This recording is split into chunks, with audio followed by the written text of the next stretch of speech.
Moin moin, hallo und herzlich willkommen zu einem neuen Video hier für den Kanal. Und heute gibt es hier eine Runde Shakes and Fidget. Die neuen Expeditionen sind ja da und damit sind ja 3 neue dauerhafte Expeditionen ins Spiel gekommen. Plus 4 temporäre für jede Jahreszeit eine. Frühling, Sommer, Herbst und Winter. Und ja, wir haben jetzt momentan gerade die aktuelle Frühlingsexpedition hier zur Verfügung. Das heißt, wir haben im Moment, beziehungsweise eigentlich dauerhaft 4 neue Expeditionen. Und viele haben jetzt natürlich gefragt, was sind jetzt die besten Expeditionen, beziehungsweise welche Expeditionen sind wofür einzuranken, wenn man auf Gold gehen möchte oder eher auf Erfahrung. Und dafür habe ich eine Liste aus der SF-Taverne gefunden, die das Ganze nochmal so ein bisschen einkategorisiert in eine Tierliste. Das Ganze hatten wir in der Vergangenheit ja auch schon mal anhand der bestehenden Expedition gemacht und jetzt mit den Erweiterungen kommen dann quasi diese noch dann mit dazu. Ja, die zielsichere Liebe ist hier eine von den neuen Quests und ist das, ja, nee, warte mal, war das eine von den neuen? Ja, genau. Denn da muss man drauf achten, die temporären Quests, die haben nämlich den Unterschied zu den dauerhaften Quests, dass diese ein bisschen mehr Risiko bürgen, aber auch mehr Rewards bringen. Denn währenddessen, wenn man jetzt zum Beispiel andere Quests hat, wie zum Beispiel Krüge, Fassbier und der Zapfner Wirt hier so, ne? Wenn man den abschließt, bekommt man plus 5 Punkte und wenn man diese nicht schafft, bekommt man minus 5 Punkte. Zum Beispiel die Armor-Quest hier ist jetzt eine von den 4 temporären Quests. Armor-Quest ist jetzt halt eben wegen Frühling da. Die werden wir jetzt immer im Frühling sehen, dann werden wir auch eine im Sommer, im Herbst und im Winter haben, die sich dann immer so durchrotieren. Und bei diesen temporären Quests muss man halt eben darauf achten, da ist dieser Unterschied, dass halt hier der plus 10 geben kann, aber auch minus 10 abziehen kann. Deswegen, das ist so ein kleiner, aber feiner Unterschied zu den dauerhaften Quests. Ja, das vielleicht nochmal, falls ihr das nicht wusstet. Und ansonsten für alle, die sich fragen, auf was muss ich gehen? Wie sind die Quests hier so aufgelistet? Im Prinzip seht ihr ja hier oben eure Endquests und für die Leute, die fragen sollten, was mich zu dieser Endquest führt und was halt eben nicht, könnte ich halt hier unten auf dieses Lesezeichen gehen und dann seht ihr hier auch schon die Begegnungen und wo halt diese Questreihen hinführen. Ja, wenn wir zum Beispiel hier den schießenden Armor sehen, okay, dann sehen wir, aha, danach kommt der verliebte Shakes und dann kommt Turteltaum und das ist unsere Main Quest, die wir zu erfüllen haben. Ja, jetzt zeige ich euch mal die Quests in der neuen Tierliste eingeordnet und wie diese wie die zu ranken sind sozusagen.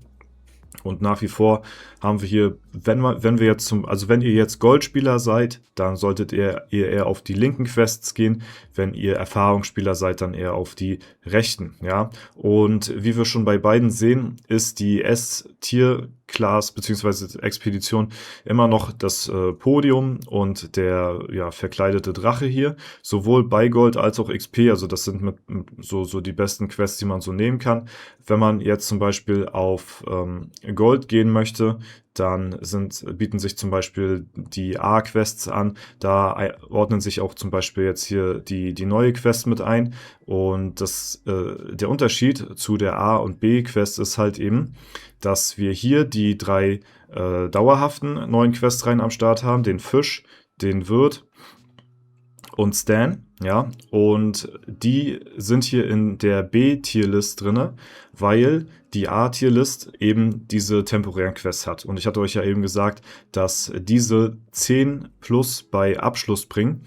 Und da wir hier nur 3 Begegnungen brauchen, bis wir das fertig haben, ist diese relativ einfach zu erledigen und bringt daher am Ende des Tages auch mehr an XP, ja, weil wir natürlich auch mehr dann bei Abschluss der Quest hier halt eben erhalten. Ja, B-Quests sind nach wie vor die ihr jetzt hier seht.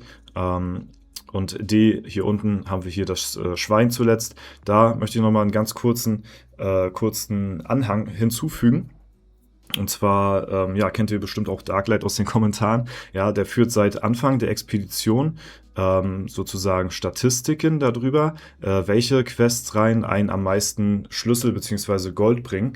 Und ja, hat er jetzt, vielleicht kann, wenn er das Video hier sieht, vielleicht nochmal den Kommentar dazu ergänzen, was für ihn so die besten ja, Questreihen sind.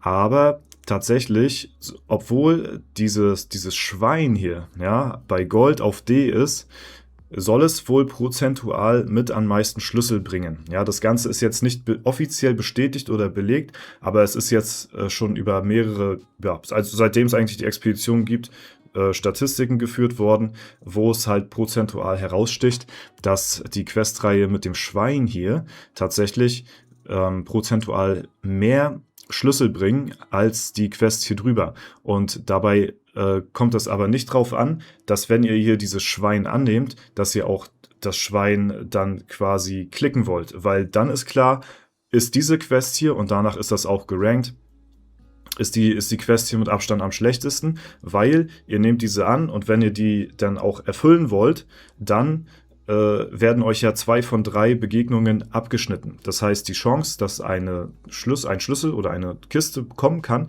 ist natürlich deutlich geringer als bei den anderen Quests. Und deswegen ist diese hier auch logischerweise auf dem D. So, wenn man das jetzt aber nicht tut, ne, und ja, alles andere nimmt, außer das Schwein, dann ist es wohl so, dass eventuell die Schlüssel öfter kommen prozentual als bei anderen Quests. Ich probiere das Ganze momentan auch gerade ein bisschen aus und teste das mal so umher. Ne? Also wenn man diese annimmt und diese dann aber bewusst nicht anklickt, sondern wirklich andere Questreihen, soll es wohl mehr Schlüssel geben, weil die Expedition, ja, man vermutet vielleicht einen festen Pool an Begegnungen hat. Wenn man zum Beispiel ja, dem Brunnen auf Ebene 1 begegnet und ich sag mal, dass ja, hier diesem Liebespaar hier zum Beispiel, ne, und vielleicht noch der Hexe, dann hat man diese 3 Expeditionen in diesen 10 Lichtungen mit drinne, aber zum Beispiel keine anderen mehr, wie zum Beispiel den Klaus, das Einhorn oder die Klorolle oder sowas, sondern nur einen festen Pool an Expeditionen. Ist nicht bestätigt, ist auch noch nicht wirklich offiziell, ne? Ich weiß da auch nichts von. Also das sind nur Mutmaßungen, aber das kommt mir tatsächlich relativ plausibel vor. Wenn ich mir die Quest immer so angeschaut habe in der Vergangenheit, hat man immer nur ein und dieselben. Also wenn man zum Beispiel den Brunnen am Anfang noch nicht nimmt, auf Ebene 1, 2 oder 3, dann kann man sich sicher sein, wenn man den auf der 7, 8 oder 9 noch nicht genommen hat, dass der spätestens dort auch nochmal auftaucht, bis man den halt eben einmal wegklickt. Ja, und selbst dann kommen halt eben diese Minusbrunnen danach dann, ne? Und der verschwindet nicht dann dafür komplett oder sowas. Also man hat so eine feste, wenn man eine Expedition annimmt, eine feste Anzahl an Expeditionen in diesen 10 Lichtungen drinne.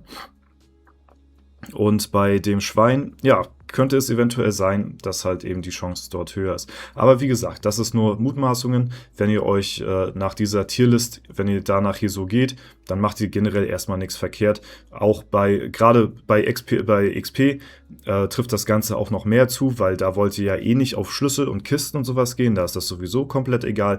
Da wollt ihr wirklich die maximale XP haben. Und da sind die beiden Quests hier oben auch mit Abstand die besten. Hier reiht sich auch das Schwein mit ein und das ist auch sehr plausibel, weil das auch sehr viele Sterne bringt, wenn man auch eben diese Quest annimmt und dieser auch nachgeht. Dann habt ihr easy 3 Sterne voll. So, ne? Wenn ihr hier die annimmt und ihr nehmt die extra oder ihr klickt die extra nicht an, dann erhöht es vielleicht die Chance, Schlüssel zu finden oder so, aber wenn ihr auf XP geht und diese annimmt, dann seid ihr fast immer safe mit den 3 Sternen, wenn ihr diese halt eben annehmen wollt.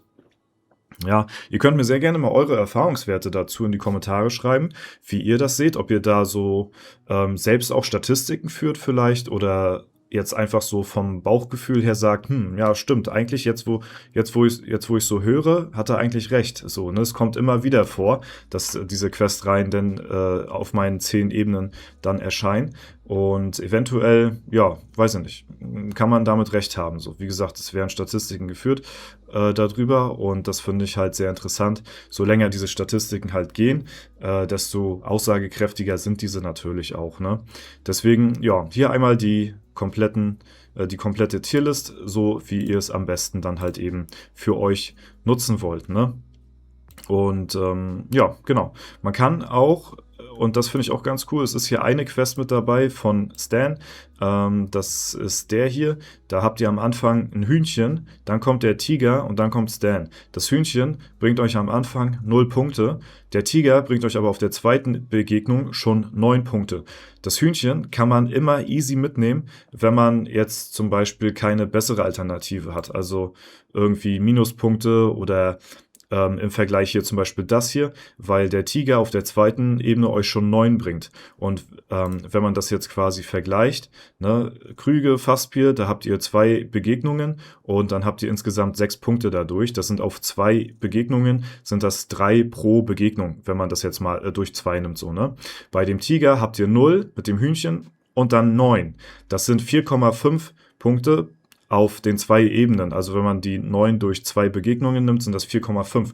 Das ist tatsächlich auf 2 gesehen die beste Quest, die man nehmen kann, wenn man keine bessere Alternative hat.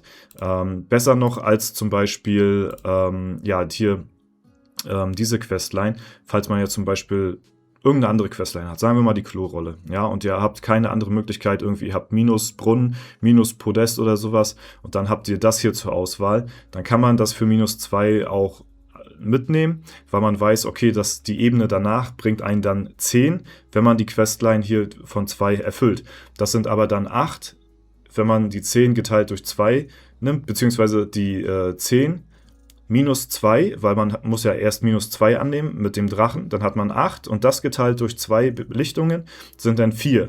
Ja, also haben wir hier im Vergleich 4 zu dem Stan mit dem Hühnchen und dem Tiger zu 4,5. Also ist der Tiger sogar noch leicht besser als, ja, wenn man jetzt zum Beispiel halt eben das andere annimmt, so, ne? Und deswegen, ja, das wollte ich euch auch noch mal kurz sagen. Also das Hühnchen kann man auch immer relativ easy mitnehmen, finde ich.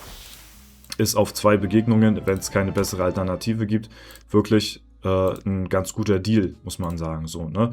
Weil, ja, bei den normalen Attrappen hier, es ist ja auch die beste 3, ne? Und das ist pro Einzelebene ist hier von den normalen das beste 3 und wenn man das Hühnchen nimmt und den Tiger, hat man halt 2 mal 4,5, was halt deutlich über dem Schnitt ist, also genau, das auf jeden Fall dazu. Gut, ja, dann bin ich erstmal soweit durch mit den neuen Begegnungen und den, ja, Tierlisten zu dem Expeditionssystem, was da alles so dazugekommen ist. Wenn euch das weitergeholfen haben sollte, dann würde ich mich sehr über eine Bewertung und einen Kommentar dazu freuen. Ansonsten, ja, schreibt sehr gerne mal eure Meinung dazu unten unter das Video. Und ansonsten war es das soweit von mir. Wünsche ich euch noch einen super schönen Tag. Vielen lieben Dank fürs Zuschauen. Haut rein und bis zum nächsten Mal.